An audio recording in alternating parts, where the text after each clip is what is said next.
हमारे channel Lodhi birds को subscribe करें और इस बेल आइकन को दबाएं कि आपको हमारी वीडियो मिले सबसे पहले। औज़ुबिल्लाहि मिनश्शैतानिर्रजीम बिस्मिल्लाहिर्रहमानिर्रहीम। लोधी बर्ड्स की जानिब से अस्सलामु अलैकुम। आज का हमारा टॉपिक है सर्दी में बर्ड्स को मरने से बचाने का तरीका।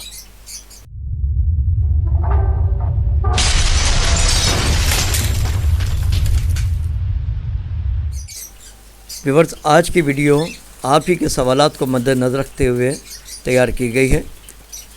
बाज़ इलाकों में सर्दी बहुत ज़्यादा पड़ती है और बाज़ इलाकों में कम। बहरहाल सर्दी जो है बर्ड्स के किड्स के लिए नुकसान का बाइस बनती है। व्यूअर्स, ये जो हीटर आप देख रहे हैं ख़ास तौर पर किड्स के स्टॉक को सर्दी से बचाने के लिए डिज़ाइन किया गया है। इसके ज़रिए आप जावा, फिंच, डब और लव बर्ड, फिशर वगैरह के बच्चों को सर्दी से महफूज रख सकते हैं। हीटर बनाने का तरीका मैं इस चैनल में बता चुका हूँ, जिसका लिंक डिस्क्रिप्शन में ऑलरेडी मौजूद है। ये जो हीटर आप देख रहे हैं इसकी हाइट ज़्यादा है और इसका लैंप टॉप पर लगा हुआ है। इसकी हाइट इसलिए बढ़ाई गई है कि इसमें आप ज़्यादा से ज़्यादा किड्स रख सकते हैं। और आप ये देख लें कि स्टेप बने हुए हैं मुख्तलिफ। जिसको ज़्यादा सर्दी महसूस होती है वो टॉप पर चला जाता है, जिस तरह ये बर्ड आप देख रहे हैं। और जब ये इनको हीट ज़्यादा लगने लगती है तो ये खुद ब खुद नीचे की तरफ आ जाते हैं।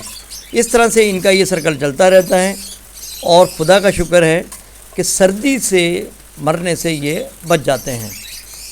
तो व्यूअर्स, आप इस तरीके से अपने बर्ड्स को महफूज रख सकते हैं।